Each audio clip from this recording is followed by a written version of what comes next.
Andy Main was the youngest fighter to ever appear on the popular UFC television show called The Ultimate Fighter. This was something millions of people were watching, including me. So imagine my surprise when Andy turned up in the GovClose certification program. He went on to have an amazing professional fighting career in the UFC and around the world internationally, winning titles, eventually being inducted into the MMA Hall of Fame. But that's not how I met Andy. When I was introduced to him, he was a tech CEO, a successful tech CEO selling innovative technological solutions to the U.S. military. Andy's story is insane, and I had to bring him on the podcast and have him tell it to you himself. Andy Main, welcome to GovClose. Thanks, Rick. Happy to be here. Well, you've been here for a while, right? You've been in the GovClose.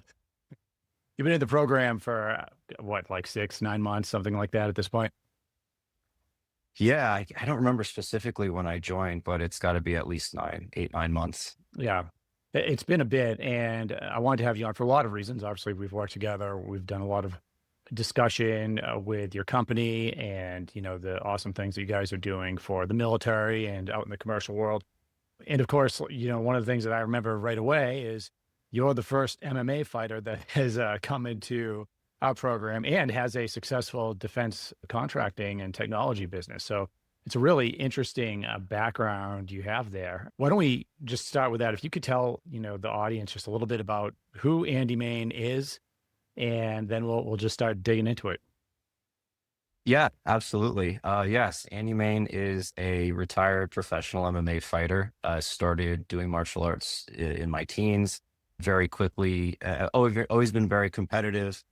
Very quickly took to competing, tried fighting really just as something somebody recommended. You're like, yeah, you might be good at this kind of thing. Never expected it to be a career path. Was actually in the process of enlisting for the military when the enlistment officer knew I had a fight coming up and said, you might want to go do that before you enter boot camp. What branch? Not to interrupt, but what branch was that?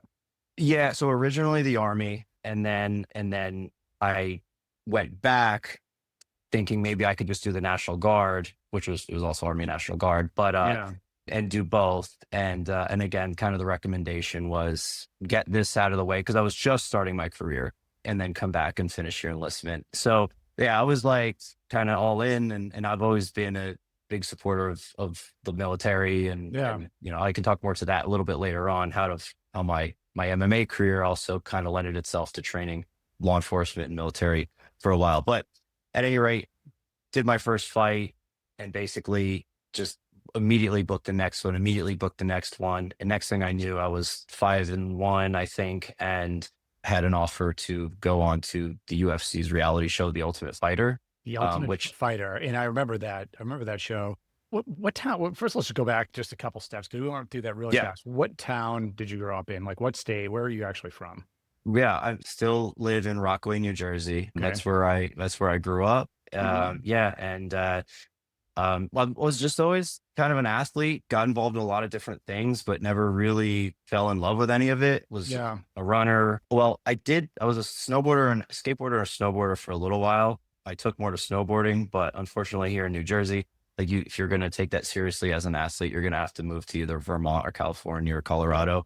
And during that time, I tried jujitsu just because so back then there was literally only maybe 2 Brazilian jiu-jitsu black belts in the whole state of New Jersey. And for context, I also own a gym. My gym probably has 35 black belts in my gym now. Wow. And we've got 600 members. So finding Brazilian jiu-jitsu was not a easy thing to do. And a gym happened to open up in my town, and I started doing that. And ultimately it was actually rolling with a very unathletic, average 45-year-old guy that tied me into a knot that realized, holy crap, I'm not tough at all. I thought I was strong, athletic, the whole thing. Yeah. And I need to learn whatever this is. And it became an obsession. Did you wrestle or anything in high school, or did anything kind of no fighting? No. So I was always very interested in martial arts, and I tried traditional martial arts like karate when I was younger. Mhm. But again, there was something left to be desired for me. It felt a little bit too rigid. And also I had a bad, like the instructor where I went, it might've just been a bad experience. Like it just wasn't comfortable. So I stopped doing that and I just did all these other things. When Yeah. I tried Brazilian Jiu-Jitsu, it was really just how ironic. My gym is actually called Pure. It was how pure it was. It was like, oh, there's no fluff here. There's no getting around the fact that you do not know how to fight. This person that in no world should be able to easily, like, and when I say easily, like when the first time, and I'm sure you've experienced it with combatives, like the first time you go with a highly experienced person that understands leverage and how fighting works, you realize you are pathetic. Yeah. Essentially, you're like, I am a pathetic human and I need to not be pathetic. And that's why it became an obsession of mine. And then naturally, it kind of just, there's a competitive scene, and that lended itself to eventually becoming a professional athlete. Yeah. About what year was this? I started in 2006. I went pro in 2008. Oh, wow. So I pretty quick. Yeah. And I was also Yeah. very young. It's not super common, but I did well. I was a naturally good athlete, and I was highly dedicated. I always say that I'm undiagnosed ADD because, which I'm glad nobody ever diagnosed me and put me on drugs, but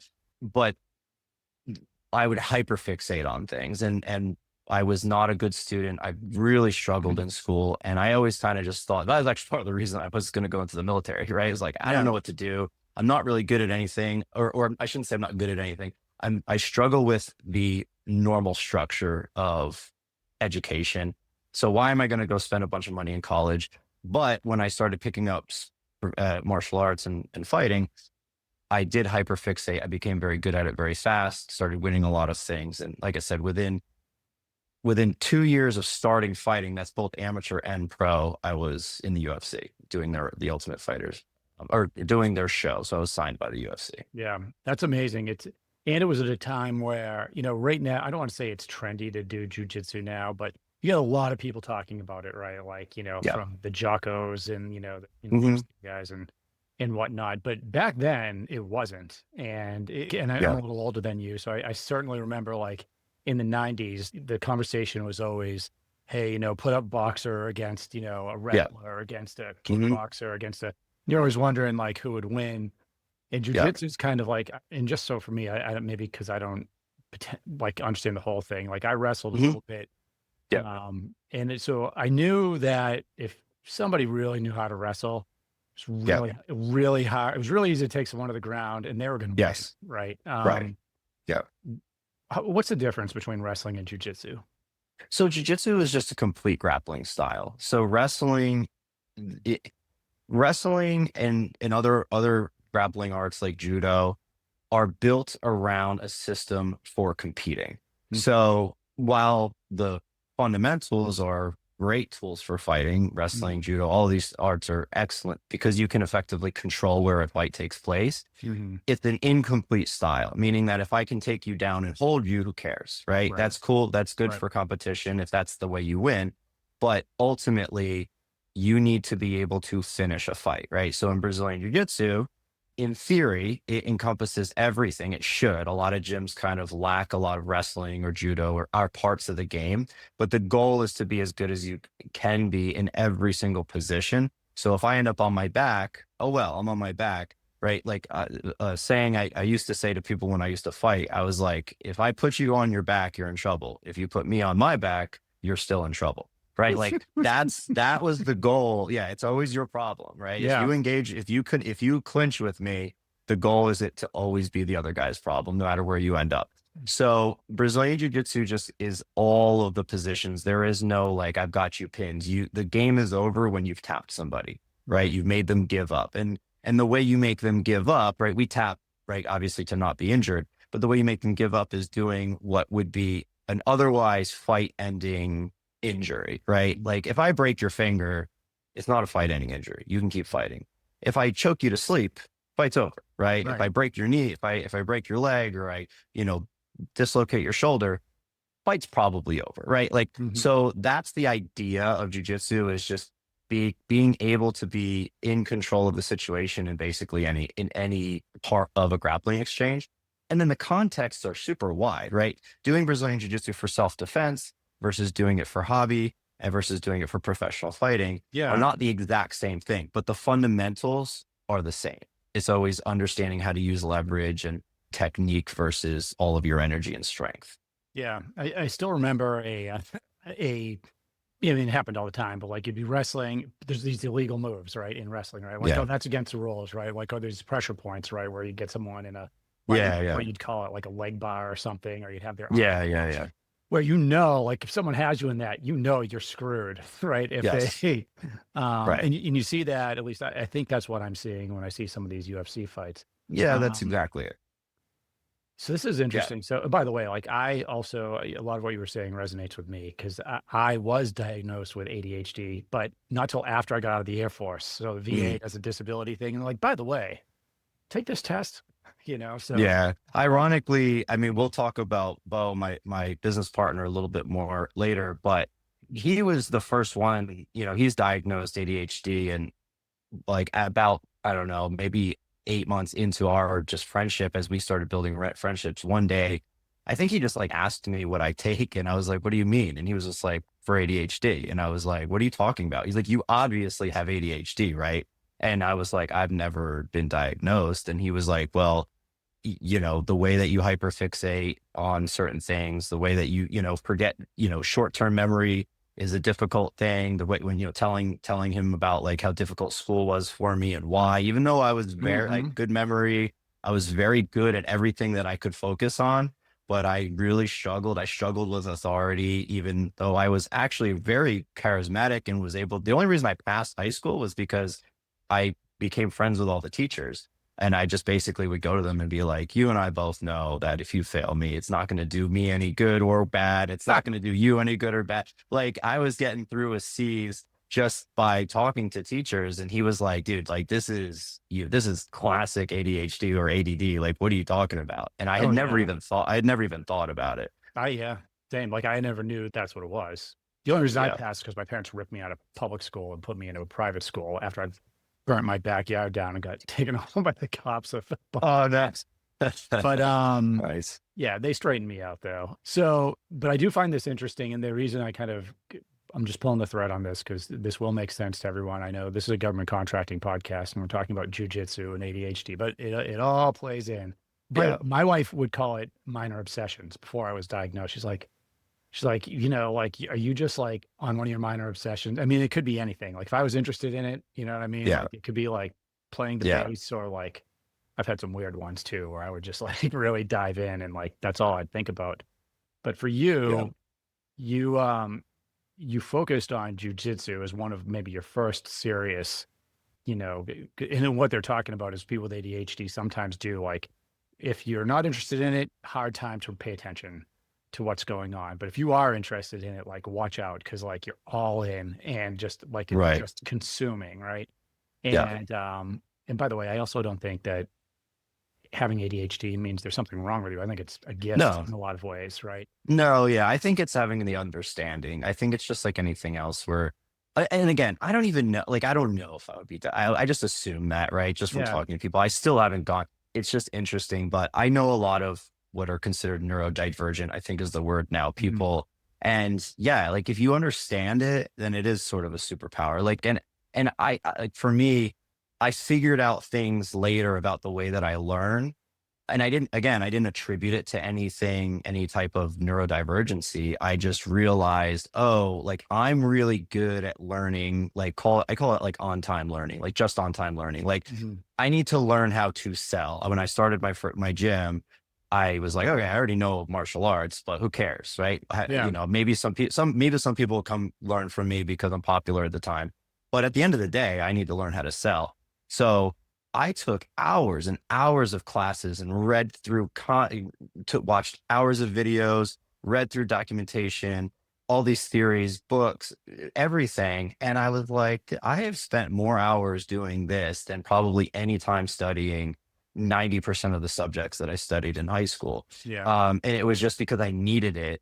And I became hyper fixated on it because, like there was Yeah. also an end game. There was also like, okay, this equals this, right? There was a very clear path to why I needed to learn this. versus when you were like, well, you need to learn geometry. And I'm like, well, I'm never going to use that. Yeah. Right. It was virtually impossible to break through my head why I would go home and waste my time studying geometry. It would that was the difficulty for me. And my parents just thought it was defiance. But later I learned it was just a style of learning.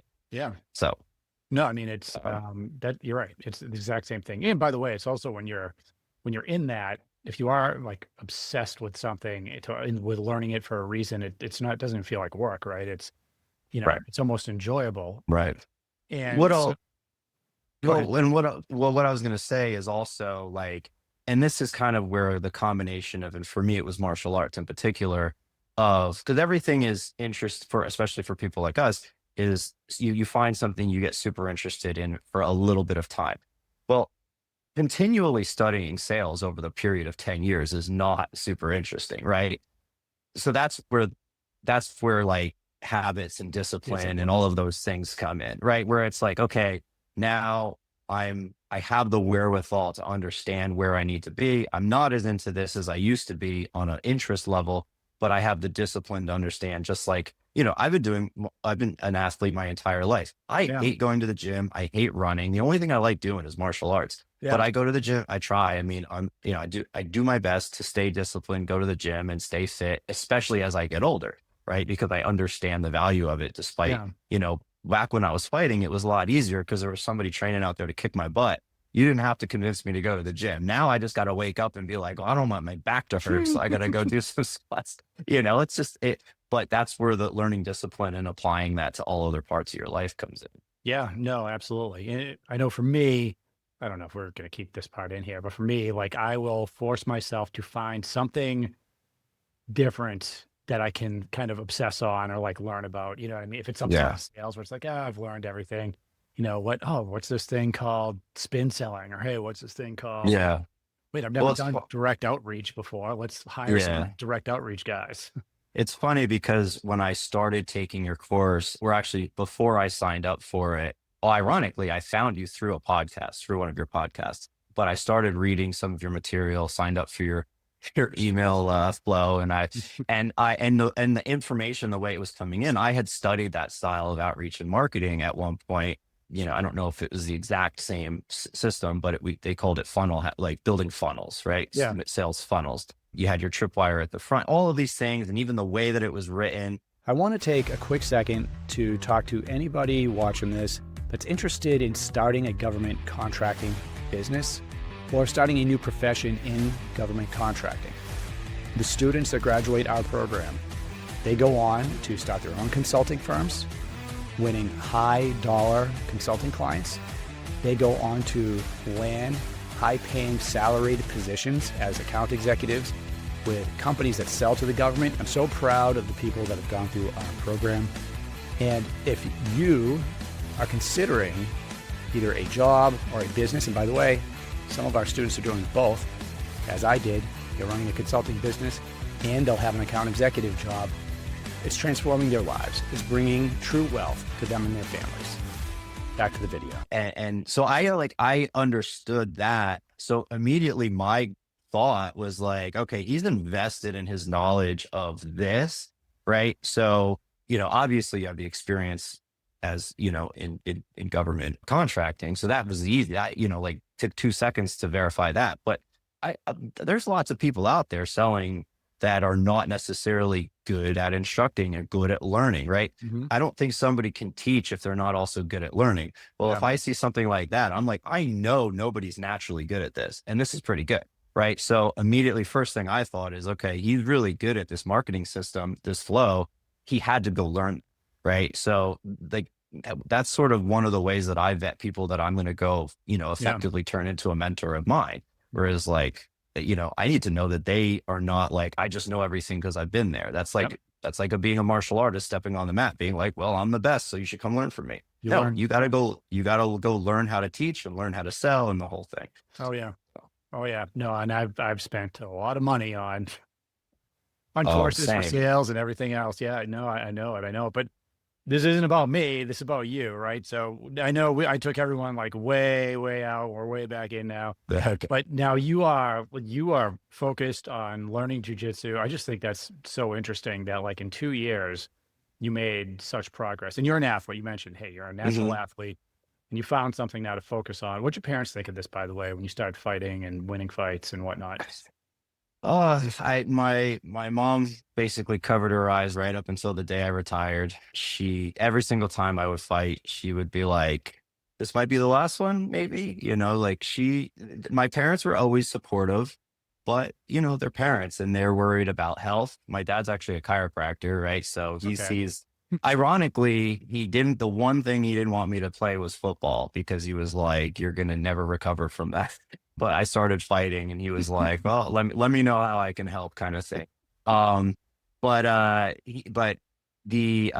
it was difficult for my mom for a long time, but like, I think that the bigger concern was what comes after fighting. Yeah. And it was like, because fighting's not like other professional sports, even now where there's a lot more money in it than when I was even coming up. Most of the people that you see fighting that aren't in the absolute top, like top 10, not even top 10, probably top five in the world, are maybe making like an average high mid average salary, right? Yeah. I mean like higher end salary. They're not making millions of dollars, right? So at best, at that time I was like, hopefully one day I can make six figures a year fighting, right? Mhm. My biggest year fighting was like 50 grand, right? Like it was nothing, right? And I recognized that pretty early on. However, I didn't care until I started dating my now wife, which I connected with her really, really young, early 20s. And I was like, I can't be a deadbeat. I can't be like a couch surfing fighter. I need to build something to contribute. She had a very successful career. And basically her parents, my parents, everybody were like, why are you dating this guy? He just wants to be a fighter kind of thing. Like didn't go to college. Well, I did go to college, but I dropped out. Right. So I had to figure out, I'm like, okay, my problem set here is that I don't care about being rich necessarily at that time, but Yeah, but you I need gotta to, take care of your yeah, family and you gotta take care of right. yourself. But hold on. So before we get to that point, Yeah. I don't understand the professional fighting career or the UFC. I know I've heard Yeah. of the UFC. Can you walk me through like Yes. you started winning these fights Yeah. and then you said like what's the difference between being a professional fighter? Is it just getting paid? How does that happen? And then I know Yeah. you were ended up on a TV show. Like, can you walk me through like Yes. this Yeah. period? So it's actually it's pretty simple. It's actually a lot more simple than most professional sports because especially at that time. So you have amateurs, which means you're not getting paid, right? Mhm. That's where everybody starts. Usually most people understand like amateur and pro boxing, Yeah. right? But ultimately amateur sports, you're not getting paid. Now, MMA was very Wild West. I did two amateur fights and then just said, I'd rather get paid. And that's how I went pro, right? I just, but I was training with pros. They were getting paid. I was just as good as them. And I was just like, why am I going to fight for no money when I could fight for money? Right. Yeah. So that was literally how and also it's like you have to have an opportunity because at that time there wasn't tons of fights to do or organizations to fight for. So that was how I got my first pro fight. So I jumped into a pro fight. I won that fight. I won a handful more. I think I lost one in the first five or seven. I forget. I think it was seven. Is this Seven and all one. happening in like New Jersey, or are you gonna like This take some is all jumps? happening in New Jersey initially. Okay. Yeah. So generally you start on like a regional scene. Mhm. Sometimes you can get somebody to fly you in from somewhere else to fight a local guy. But if you don't have any name value, basically the only value you have is how many tickets you can sell locally. Yeah. Like, why are they paying you? They're paying you to have, something to watch, but really like they need butts and seats. And, like, so if you could sell enough to cover your purse plus a little bit, they're happy to have you. It's So all that's where you business. start. It's all business. It's always a Yep. business. Yeah, it's always a business. And that's also very early on, I learned, and that was the other side of going into business was I was like, I do not want to be in the position where promoters can hang a little extra money over my head and I have to make decisions based on that. I want to be able to just take the fights I want to take. Mhm. So at that time, the UFC was already the kingpin. They still are. They always will be. But it's sort of like the only place that you could make any real money doing fighting. And it's also, if you want to be considered the best in the world, that's your goal, is to go there. I had kind of a two-pronged goal approach. Like, one was obviously to prove that I was one of the best in the world, but also to travel internationally. I wanted to just go all over the world on somebody else's dime. So like, I didn't care about making money, but I did, I'm like, hey, if somebody will fly me out to Japan or wherever else, and I could go experience the world from the perspective of a fighter, like that was my goal. But but first thing I did was try out for the Ultimate Fighter, and didn't expect to get on the first time, but I did. And then I did the show. I had a couple fights with the UFC. What year was the Ultimate Fighter? That was 2010. Where do you even try out for something like that? Is that like a Hollywood thing, or? They would do them all over the place because they did seasons of the Ultimate Fighter. So that year, I think it was in Charlotte. So I drove out to Charlotte with my friend, and it was a really awkward drive home because I got in and he didn't. Oh no. So it was like an 11-hour drive, and we were on the way home, and he's got his leg head down the whole time. And I'm just like, I mean, I wasn't in yet, but I had made it to the last stage, and they cut him like after the first round. But oh man, it was a good. Yeah. But that was how I got picked up to the Ultimate Fighter. And then and that was a reality show. So they flew us out to Vegas, put us in a house, took away our phones. You weren't allowed to basically have anything. All you could do was engage with 13 other fighters in the house. And then so you lived in the same house, you slept in the same rooms, and then you were fighting each other on the weekends. It was a very strange dynamic, but that was that was what made it interesting, I guess. How long did that whole process take? So it was 6 weeks of filming. 6 weeks. And there was a fight every 2 days or 3 days, and it was a competition. It was tournament style. So we got separated into teams, and then you fought the other team to the top, and then whoever made it to the end then went on the live show at the end. So after the series aired, they had like a finale, and that was live in Vegas, and people fought on that. So I was released after the Ultimate Fighter. And then I started going to Japan after that. How was that experience? Any interesting stories from, did your life change at all? Was it it changed everything. It changed. The Ultimate Fighter is the singular most important thing that I ever did as far as trajectory for my life. I was still kind of, I was still kind of like, fighting is a hobby. I'm eventually going to go back to real life. And then I went out and did the Ultimate Fighter, and I was training with very high level people and meeting, basically the top people in the industry. And I was like, oh, I can do this. Like it just dawned on me, like I could be one of the best in the world. And unfortunately, like I didn't win the show, but again, I was very young. I was the youngest at that time. I was the youngest person to ever be on the Ultimate Fighter. How old are you? 21, because you had to be 21. Yeah. I think they changed that later on, but there was alcohol in the house and stuff. So just whatever TV rules you had. And I turned 21 2 weeks before filming started.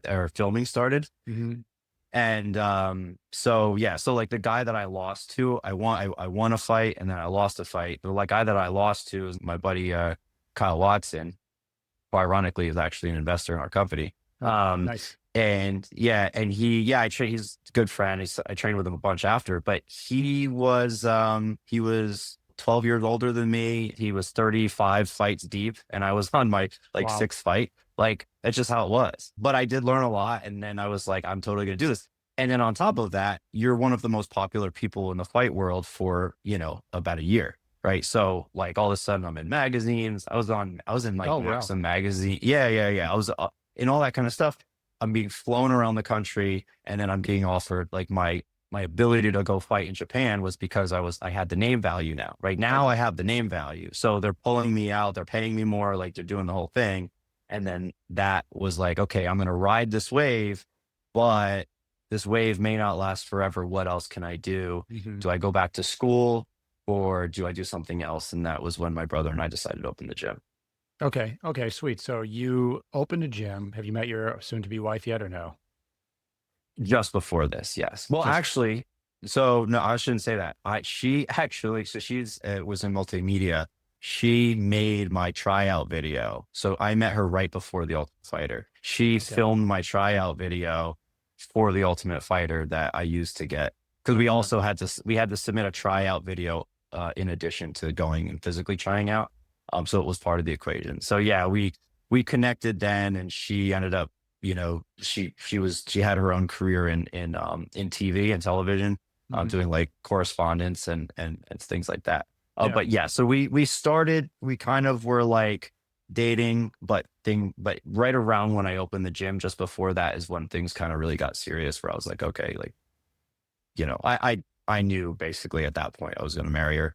And I was like, her parents don't want me to, so I need to you need to lock it down now. I need to lock in. Yeah, for sure. Well, plus you met her before the fame and the money and the Ultimate Fighter, so you could trust her, right? So now you, that's right. Yeah. Well, listen, I don't want to, it was not a lot of money. It was enough money. It was good money for me as a 21-year-old with no debt and anything else. And all of a sudden I'm sitting on like, I don't know, maybe I came out of that with like 35 grand in the bank, which for me, it was like, holy shit, I got $35,000 in the bank. Yeah. Do I go back to school? Do I, whatever.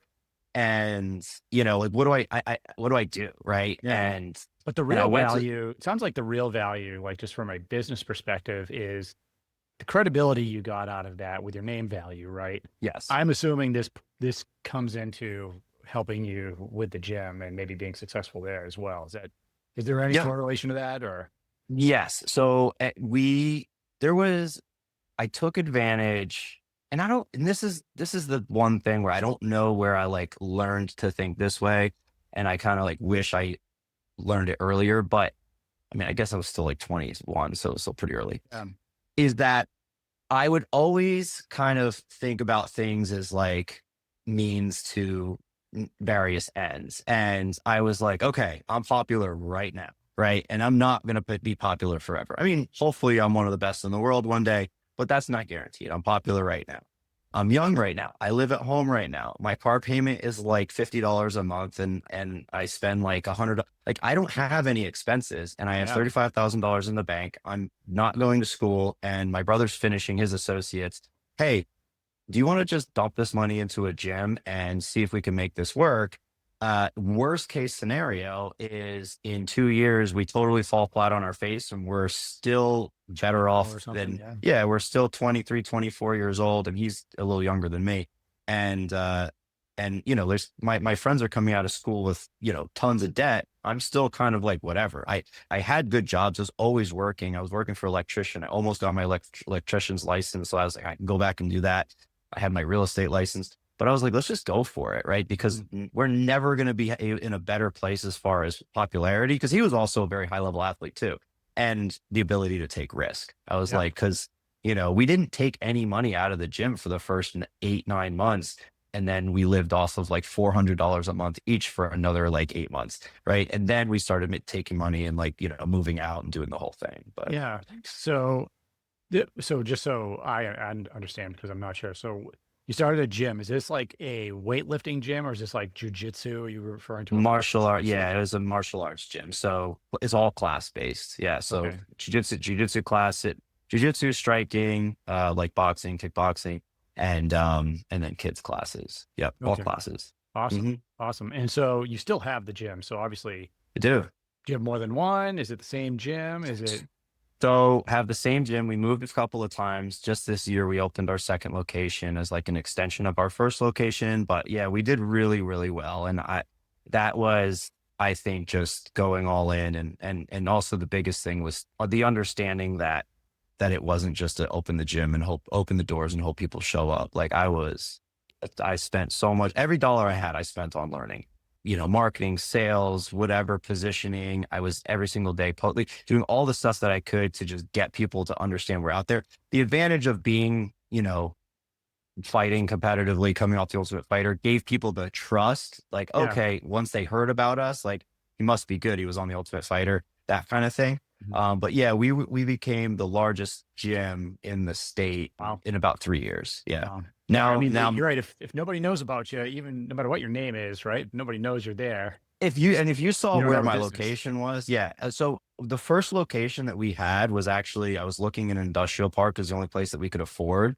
And they were showing us this one spot and I saw this like little like area that was kind of sticking out the back of this this building. And I was like, what is that?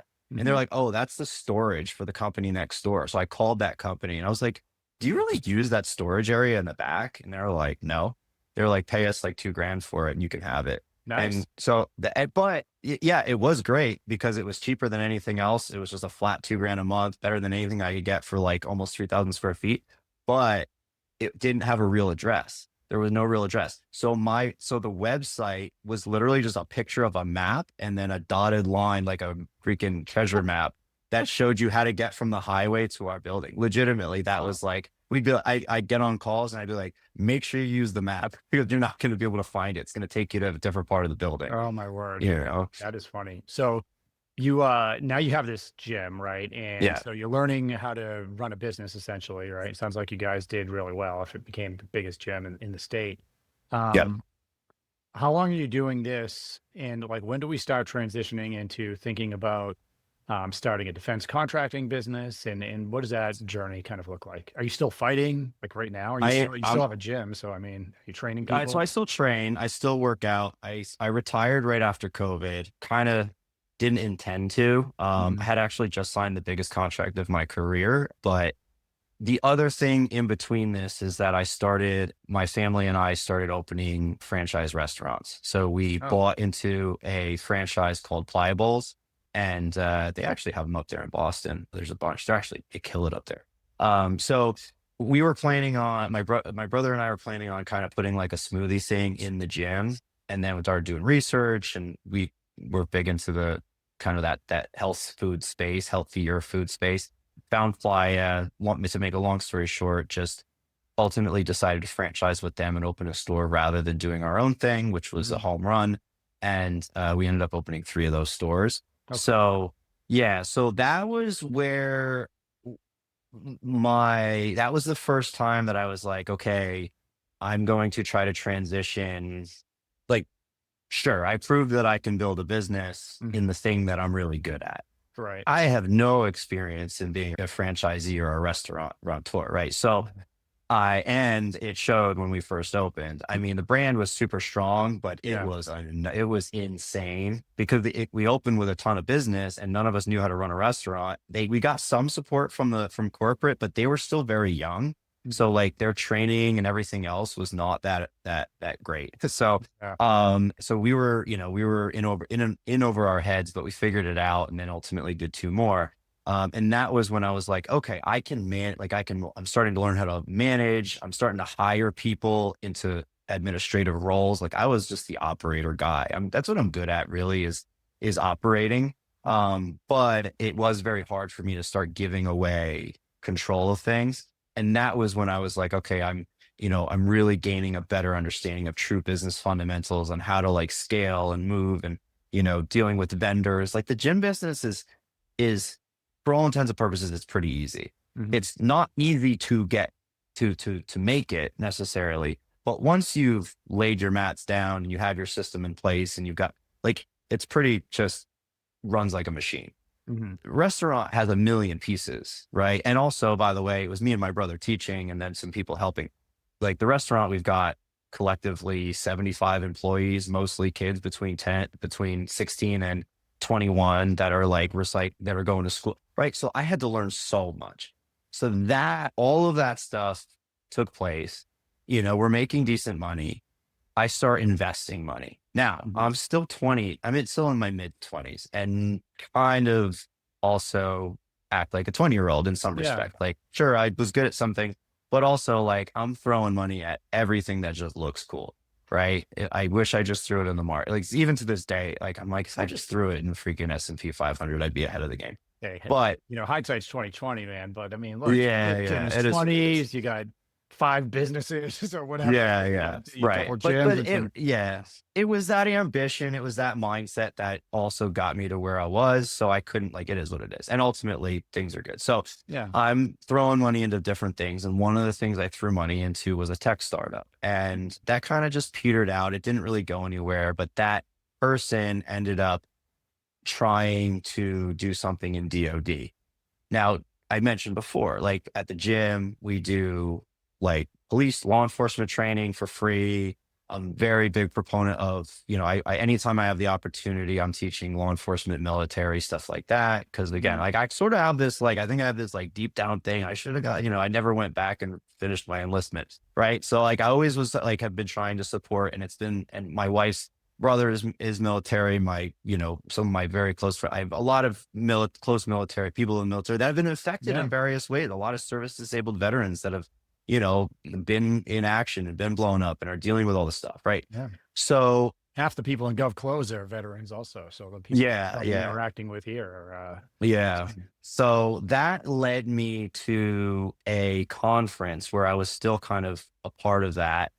And that at that conference, well, a little before that, I had met my now partner, Bo, and, we kind of hit it off. And again, and he's just an absolute genius, like when it comes to certain technologies, which we can talk about, but it kind of started to feel right where I started to identify things where I'm like, I would love to be a part of this, right? It's sort of in the training world, but it's technology based. It's a little bit more scalable than this horizontal brick and mortar stuff that I'm doing now. Yeah. It's big risk, but it's interesting. And it's like, it kind of melds all those worlds. And then that's where the beginning of thinking I might do something in DoD myself is, or trying to anyway, started.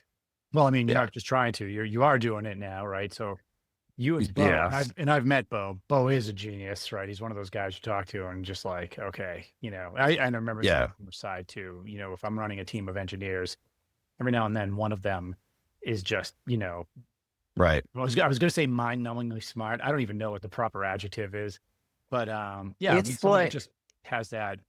Yeah, it's really unique. And, like when I talk to people about him, like I can't, and if you meet him, like he's a guy from the South, Southern draw, like kind of, whatever. He's a kind of grizzled vet looking guy, he was in the Army but you might not think like this person just has a supercomputer of a brain. But he does. And I spend hours a day talking to him, at literal hours a day. And it is an endless information that he is like processing. And, he's like a true engineer mind, a true problem solver where, we pay very close attention to what's going on in DoD. And this is the battle. And again, this is why I part of the reason I joined your course, right? Was because we're like, we know we have lightning in a bottle over here. He understands. The one thing that really worked well with us was that he's like, I actually asked him, I was like, dude, why don't you like take some of this and run with it and try to do your own business? And he was like, Andy, I'm not a business brain. Like I'll go broke. Right. And I was like, well, I'm a business brain and I'm not very creative. So I would love to partner with somebody like you to bring something and bring something super high impact, something that like, grand scale, if we actually got it picked up, makes a difference, it's not just some tinker, right? And how did you meet Bo? So he for a little bit came in as a contractor on a project that previous company was working for, that was doing. It was a mixed reality project. And so I was just, like I said, this is the company that you invested in. Is this the tech startup you invested in? It was a mixed reality. Yeah. Well, so, and again, I don't want to ultimately what it was something that really couldn't figure out what it was. Like it was a person, a team that had what I would call shiny object syndrome, was pretty good at certain things, but like couldn't stay focused long enough on any one thing. Had a little bit of, had a little bit of work here and there, but generally speaking, it kind of, like I said, it ultimately just kind of petered. When I got involved, I kind of was like, this is the first time that I was actually kind of behind the scenes. Like prior to that, I just invested and I just was like, yeah, let me know what's going on. I'm starting to see how things are operating, and me being an operator, I'm like, this is the exact opposite of the way that I would operate. I think I need to separate myself. And there was also like things that on the like ethical side, like the way, like I understand fake it till you make it, but there's a line there, right? So that was I had ultimately had to step away, and I had now been, friends with Bo almost a year, and his contract was coming to an end, and there was no, no Yeah. future contract in sight. So we started talking, then we started our own thing, and that was a mix. Yeah. And that's ROE Defense. So we started with a product idea called Weapons Free, which is a mixed reality training system and philosophy for law enforcement and military. ROE Defense is the parent company that we're operating through. So yes, ROE Defense was, and that's the reason we did two, even though we only had one thing to go, was because we did a friends and family raise round for that product. But with Bo, and I actually have a other minority partner who's also a veteran. We're a service disabled veteran owned small business. So I couldn't peel off equity to investors and stay a service disabled veteran small business. So I have an SDVOSB that controls the Weapons Free project. But we also do other things, right? So now, we have other capabilities and we've expanded the team a little bit. So, but yes, that's, we just call it ROE Defense, ROE. Okay. Rules of engagement. So I think that tells everyone kind of how you got to, where you are, like just like this crazy journey that's really interesting, all the way through like kind of a passion for training, military and police and stuff in your gym, right? Now, through some investments in tech startups and whatnot, you've met Bo, and now you and Bo partners. You have this company. So I know some of the things that you've worked on, like I know about military subcontracts you guys have been on, right? Like involved with, really technical, interesting things that I guess we really can't talk too much about, except, helping the military with operating pictures and things like that. But, and also I know you have some really successful technology contracts in the commercial space, right? Yeah. Where is your company right now? And kind of what's the goal? I mean, you guys came into the program to, I'm assuming, learn more about government contracting and a few other things, and obviously big community here. How would you define your company now, and maybe talk about some of anything that you can talk about that you're working on? Yeah. So I'll start with just basically what we're working on. Right now we're working on, the commercial company that we're working with is a aerospace industry company that wanted to integrate their hardware with mixed reality for training purposes, or I'm sorry, not for training, but for operational purposes. So basically they wanted to sort of dummy proof their system, right? So if you have, for all intents and purposes, it's effectively similar to welding. It's not welding, but it's similar, right? If you had this very advanced welding system or piece of hardware for repairing things and somebody buys it, people train on it, but then they don't use it for 2 years. They thought, hey, what if we put on a mixed reality headset, had our actual hardware connected to mixed reality, but they throw on the headset and the safety checklist comes up right in front of them. The machine literally will not work unless they've gone through that checklist, and it'll also offer guidance. Oh, I'm working on this and this and this parameter. And it'll say, it's going to walk you through it. Maybe there's a distance control, right? Like we don't want to be too close. We don't want to be too far, right? So there's a hardware element too, right? So we're doing hardware, we're doing software tracking, we're doing all types of things, in that particular situation, utilizing mixed reality, which is our bread and butter. We have a kind of a wide scope of capabilities, but it is kind of where our core focus is, because the product that we're also working on and we continue to work on as far as like kind of keeping up with the technology, we've expended a decent amount of resources on getting to where we're at, but that is a mixed reality training system where because we don't have an actual customer yet, we don't want to just like spend millions of dollars to build it out. And then maybe we finally get the customer's like, I like it, but I want it an entirely different way. Right. So it's kind of like navigating that, and that as a company, and that's like kind of big picture. As a company, what I learned quickly is that I understand business fundamentals. I have no experience in operating in DoD or working in DoD space, right? And I start to learn things. And the number one thing that I realized was BD, right? BD was a very kind of ambiguous thing because of how many avenues there are, right? You have your SIVRs, your small business innovative research grants, you have your OTAs, you have your classic just responding to RFIs, and then you have your subcontracting, and then you have like just on top of that, you have these competitions, right? Like there's all these competitions. Like, does it make sense to get involved with them? Which I guess like at the end you win an innovative research grant.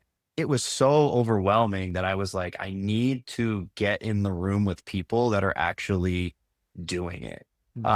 When I found your course, before I found your course, I actually took somebody else's course, and that was basically like what you call the middleman strategy, right? Where it's just like, oh, just find something, and put them together and take the spread. And I did that for about 13 minutes, and I was like, this is a terrible way to make money.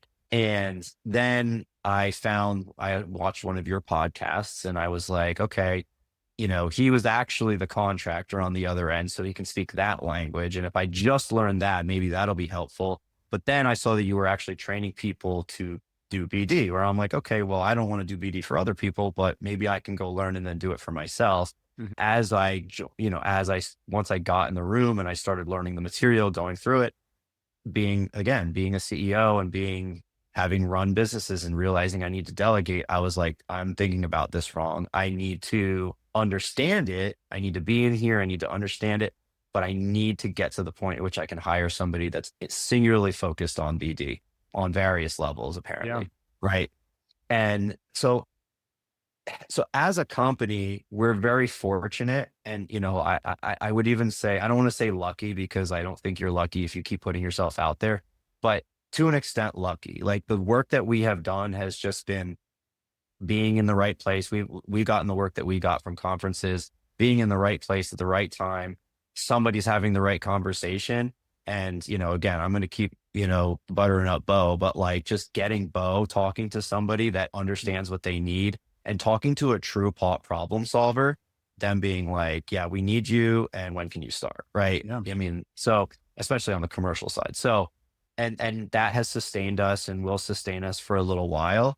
We're working on like extended contracts now that we've proving out proofs of concept. We're hoping to get much longer contracts, but it's not, for us, this is the means to the end. And the end for us is building our own stuff. We want to finish that weapons-free product.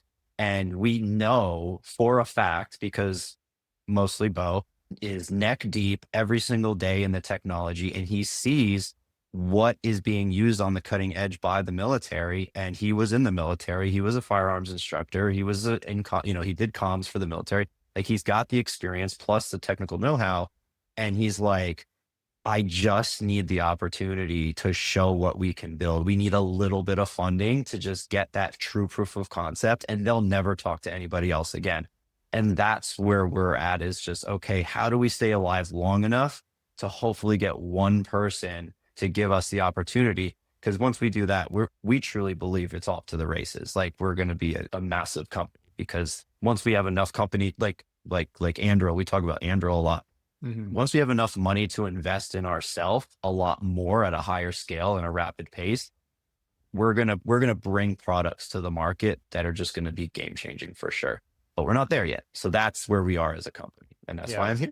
No, I hear you, man. Well, it's funny. I'm not sure that I'd put it exactly this way, but I think people are like the biggest thing to invest in, and the biggest reason for success or failure in the military all the time. Like I would find the person, right, that I could trust to do something that they just had. Yeah. Whatever it was, they had it, whether it was somebody that, could speak fluent Arabic and negotiate bilateral agreements in Saudi Arabia, or like the best pilot, or, someone that I just knew was always going to come through. But like, I could tell, like for you, like specifically, like I know that you have that thing, right? That's why you guys you know how to run businesses. It's why you guys are winning work right now. It's why by the way, like you kind of glossed over it, but I mean, I've advised hundreds and hundreds of companies. Some have paid for me. Some I've just jumped on calls with, right, over the past 5 years. And I can just hear them going, how did he go to a conference and just turn that into a contract, right? And so that's kind of what you kind of glossed over that. I think that experience also kind of talked to you a little bit about the timelines involved, but you're the kind of person that can walk in and make something happen. People trust you and they want to work with you, and you have like a valuable service technology to offer. Now, I think that conference, it took about 8 months after that is when that actually turned into something for you. Is that about right? So so there was a couple, both of our big contracts. I don't want to say one of them wasn't that big, but like by DoD standards anyway. One of them was a conversation that I had, and then it was months later that they reached back out. We didn't pick, like I actually didn't even have the company at the time. Um, I it was yeah, it was almost 8 months, like 'cause it was actually nearly a year later because it was I think October or November, and then a lot had happened. During that time, that was when I exited the company that I was kind of, I was an investor in, or I just wasn't participating anymore. Yeah. Partnered with Bo. We were kind of like working on our own stuff, raised money. And then in like August, they were like, hey, we need, they reached out because they learned that Bo and I were there. I think they were looking for Bo, to be honest. I think they were looking for Bo, Yeah. had my contact, and basically we're like, is Bo with you? And they're like, yeah, okay. Do you guys still have the ability to do X? And we're like, yeah, I mean, we could hire, right? So, and then that's how that, but yes, it was a very long time before that actually transpired and turned into anything. And then even that process of going from initial contact to, to actually being on contract was long. And in conversely, the commercial contract that we got, so same thing, different conference, AUSA. I was down there. Big conference, by the way. Big. Frankly, Yeah. not familiar.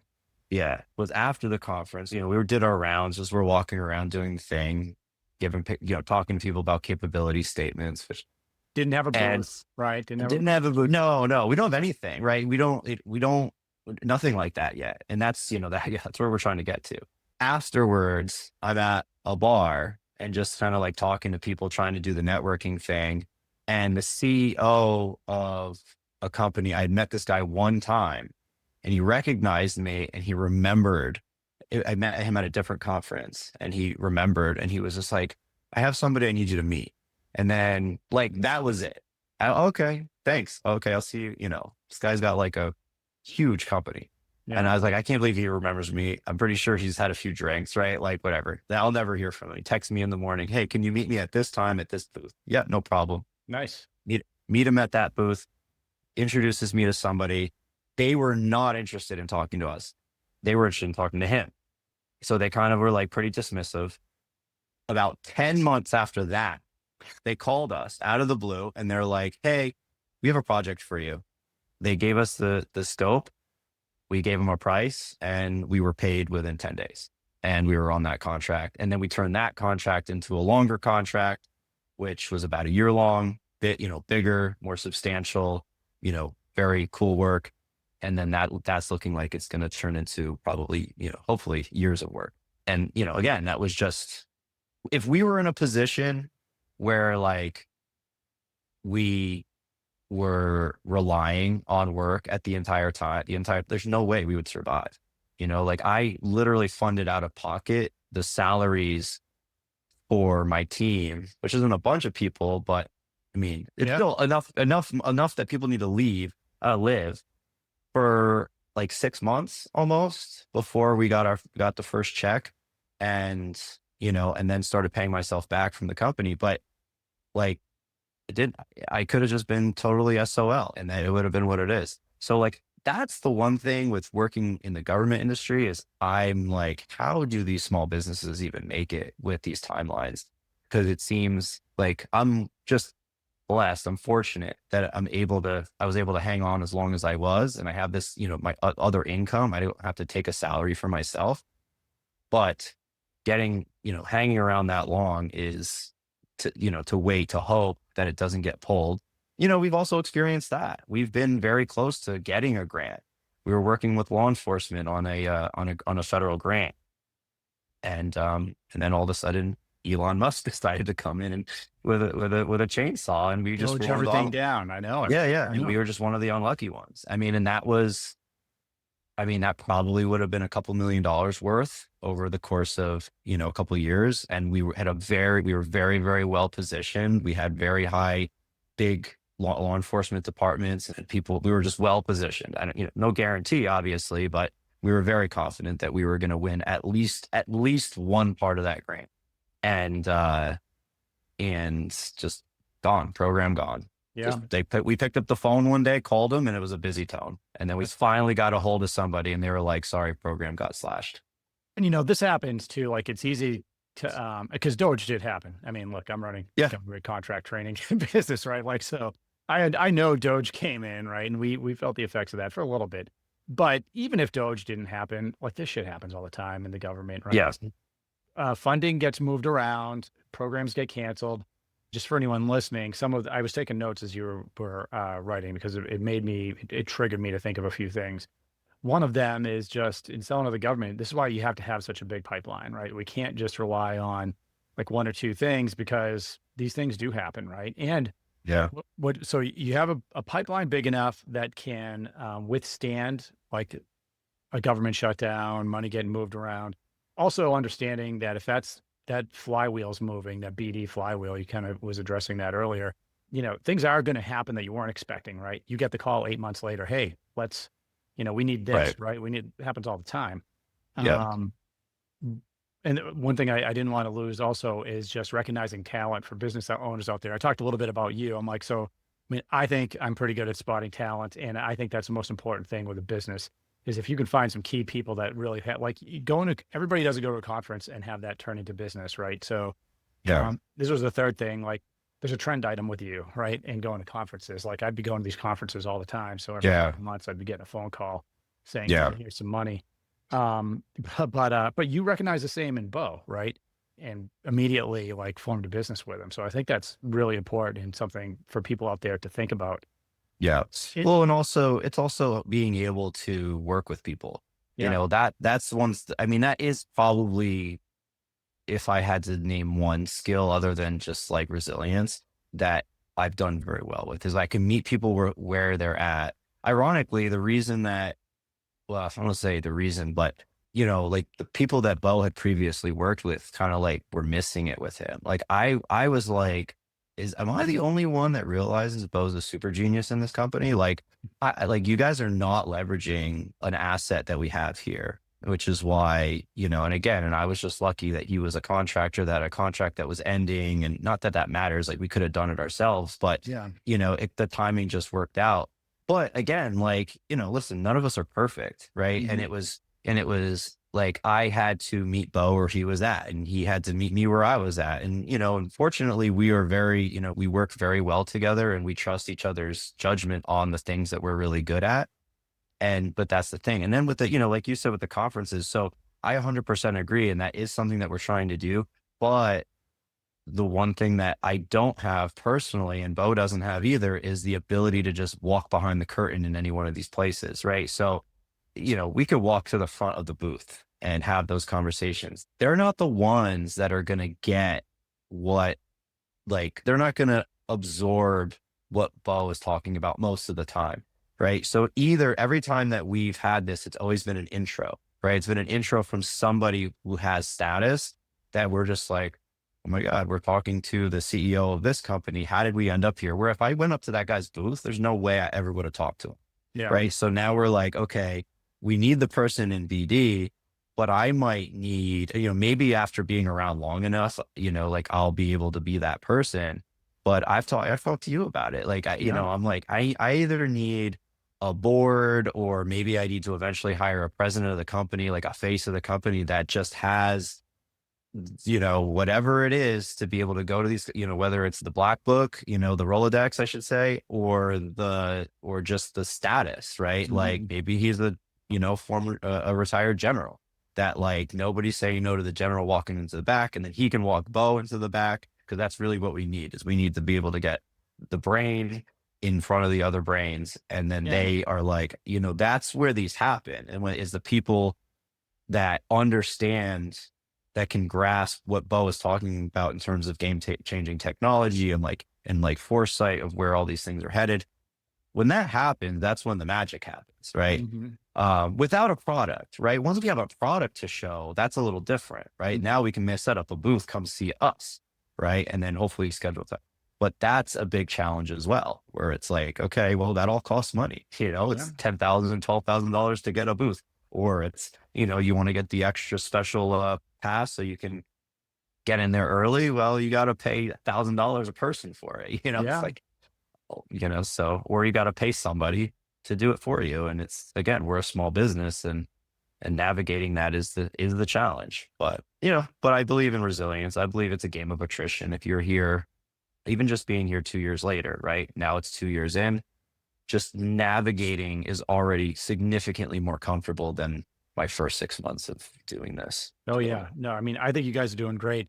And by the way, last thing I just wanted to point out, because you mentioned you don't know how small businesses do this with the government and the timelines, and you guys are doing it, right? Which is having both a government line of income and a commercial line of income, right? That's why, if you see a lot of the government CIVR contracts talk about dual use technologies, there's a lot of reasons for that. But most of the companies that I know that have been successful, both on bringing on SBIR funding for developing products and services, and then later transitioning to big contracts, they were always, commercial revenue was also always part of what they were doing. It's what you guys are doing too. So I know I'm expecting big things from you guys. You're already doing great. You've already had like more success than most companies that try in the government space. And you're right, persistence, keep on going, right? I mean, there's a few things here that we're not talking about, but that's okay. We'll keep people guessing out there. What do you have as far as takeaways you'd like the audience or anybody listening to have regarding you and your business? Anything that you're looking for? Anything you'd like them to know? Yeah, well, I mean, I know we didn't even really we kind of just high leveled, our capabilities and what we're doing. But, I think that the number one thing is that we understand the value of the network, right? So if there's people that just want to talk about, whether it's problem solving, technology problem solving, particularly in the, the military training space, and there's opportunities to just, meet people, right? I'm always happy to have those calls. I'm a big believer in just, getting those degrees of connection, smaller and smaller to ultimately meet the right person. And what the one thing I really love about the space is that, like, it's a very it's a mutually beneficial process, meaning that, like, while it's really hard, at the end of the day, it's like, it's not like we're just trying to sell something and they're just trying to just buy something.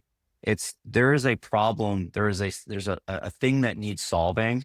And I get to see it because I have a few friends now in the business that are in other, or in the industry that are in other places as well. And it's like, okay, this problem needs solving. And now I get to see both sides of it, right? I get to see the person that's connecting the company that's going to solve that problem, that's going to be ultimately, saving either money or time or efficiency, or just making our military stronger and safer, right? And we want to be a part of that, right? So I think that it's if there's an opportunity to network, if there's a place to be, I would love to connect, right? And that kind of thing. And I think on a larger scale, we understand the necessity of survival, right? As a small business, but at the same time, we are also kind of trying to be diligently committed to what our goal is, right? Like I've talked about it with you, especially for me coming, having other businesses and things of that nature. Like, I'm not here just to make a little bit of extra money, or, listen, I would love to build something like $100 million business, of course. Right. Mm-hmm. But I'm here because we believe in the problems that we can solve, the technology that we can improve, and the impact that those things are going to have. And that's why, while like there is a lot of avenues, which again was very overwhelming in the beginning, we've kind of started to whittle down to like, okay, here's where we want to go in the near term. And then, I mean, I'm not going to get into the robotics and all that stuff, but the robotics and automation, all the other things that we know we can tackle in the far term, whatever, is big picture for us once we really break through. So that actually, that ties in with what my final question for you is going to be, like with everything that you've done so far, right? You're a professional fighter, you were on the, what was it called? The Ultimate Fighting Championship. You've got, Mhm. you've got how many gyms now? 3 gyms or 2 gyms? Well, I have 3 of the Pliables, and I have 2. Well, I have 1 gym with like a satellite gym. Okay, Yes. so you have multiple, you have multiple businesses. You have 2 Yeah, yeah. gyms. You got 3 like restaurant franchises Hmm. also that apparently are doing Yeah. really well. And now you've Yep. got this other company that's doing well. You guys are making money and you're on Yeah. contract. I mean, you guys have had subcontracts with the government as well, and you have a technology all-star funding coming in and some pretty serious goals. Where do you see yourself 5 years from now? I believe that we will have the opportunity to, with one of these programs, to actually build a prototype that the government is going to latch onto, and be able to bring something to a program of record. So, I think heads down, continuing to do the things that we're doing, sustain with these commercial contracts. I believe the company you know, is a very big company. And I think that we are solving that problem where that we initially set out to solve, but we're also participating in, the United States government's goal of rapid acquisitions, more advanced robotics, autonomous systems, all American made or all NATO parts made products, things of that nature. We have very large goals. We want to buy a giant piece of land and just put a massive facility. We have got big goals, and I believe we're going to accomplish all of them. So 5 years, time happens fast, but I think that we're a decent amount along that path towards that goal. Yeah, I think so too. If anyone wants to reach out to you, where can they find you? Best would be LinkedIn. Okay. Just Andy Main on LinkedIn. My email is andy@roedefense.ai, and you can reach out to me on there. All right, sounds good. Well, hey, appreciate you coming on. Appreciate you being in the program. I think you guys are going to accomplish more than the goals that you set out here. If I have any inkling towards what a successful business looks like, yours certainly is it now, and I think it's going to be quite a bit more here as we fast forward years into the future. So, thanks again. I already told you I'm going to get you on my board at some point. Yes. Happy to do it. Happy to do it. All right, Andy Main, thanks a lot, man. Thanks, Rick.